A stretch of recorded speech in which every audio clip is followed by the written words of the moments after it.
40-40, 50-50 मन अन्न एक बीघे में पैदा हो रहा है, वो उर्वरक डाल करके उसको शक्तिहीन कर रहे हैं। अब अगर 2 बोरी खाद डाल दी और अगले साल मत डालो तो बाली नहीं आएगी। और अगर एक बार गाय के गोबर को आप डाल दो अच्छे से, तो 3 साल तक कोई उर्वरक न डालो तो आपकी वो भूमि उपजाऊ बनी रहेगी। वैसे ही 3 साल, वो 1 साल तो और व्यतीत होने के बाद और रंग लाएगा, गोबर जैसे सड़ेगा वैसे और। पर अब कोई गाय पालना मंजूर नहीं कर रहा, क्योंकि उसे रुपया चाहिए, अधिक रुपया चाहिए। तो अमेरिकन या भैंस यही पाल रहे। अपनी देसी गाय जो है 2 लीटर, 4 लीटर, 5 लीटर, मुझे लगता है इससे ज्यादा तो देसी गाय दूध देती नहीं। महाराज जी, मैं खुद किसान हूँ, मेरा ऊसर खेत था, घास का एक तिनका नहीं था। गाय पाली, गौमूत्र के लिए पक्का बनाया, मूत्र इकट्ठा किया, गोबर गैस लगाया।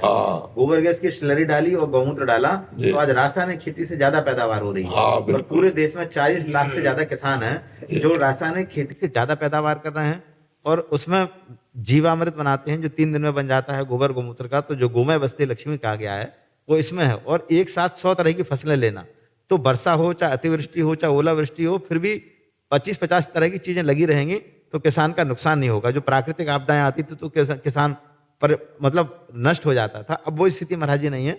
आपके माध्यम से हम चाहते हैं कि नहीं, इस बात में हम भी राजी हैं। इससे हमारी समाज में थोड़ा अन्न भले कम हो।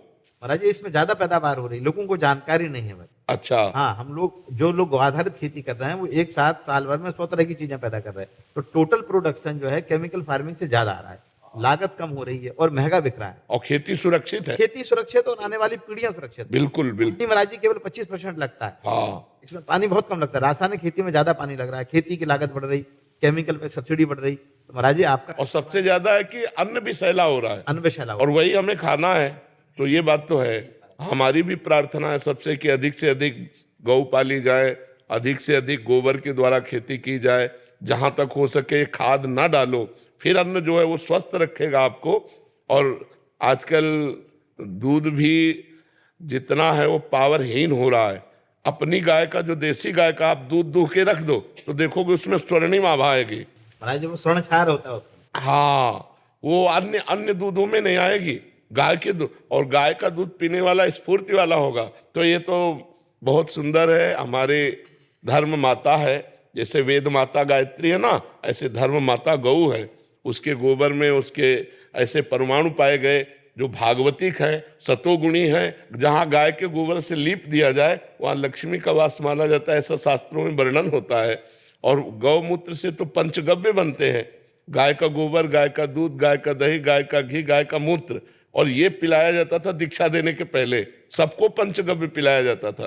तो हमें लगता है कि जो अपने लोग भूल कर रहे हैं उसको सुधार करना चाहिए, जिससे खेती में भी, अन्न में भी और बुद्धि में भी सुधार आएगा।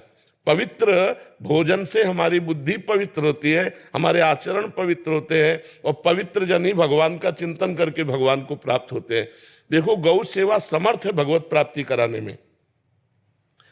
गौ के उपले से बनी हुई रोटी आप पाइए और गैस से पाई हुई, तो आज बहुत अंतर पड़ेगा। और गौ सेवा भगवान गोविंद ने की। ताई अहिर की छोहरियां छछिया भर छाछ में नाच नचावे, और भगवान लाखों गौओं को चराने जाते थे। सुबह चले जाते, शाम के वापस आते। तो गौ सेवा तो बहुत मंगलमय है, और उससे सबका हित ही हित है, अहित किसी का नहीं है। हमारी ये प्रार्थना है कि सब लोग अपनी खेती में गाय का गोबर आदि, जो ये पद्धति बताई आप, इस पद्धति से चले तो जो और अच्छा रहेगा। ये महंगी महंगी खादें न डालें जो हमारी खेती को नुकसान देती है, हमारे जीवन को नुकसान देती है।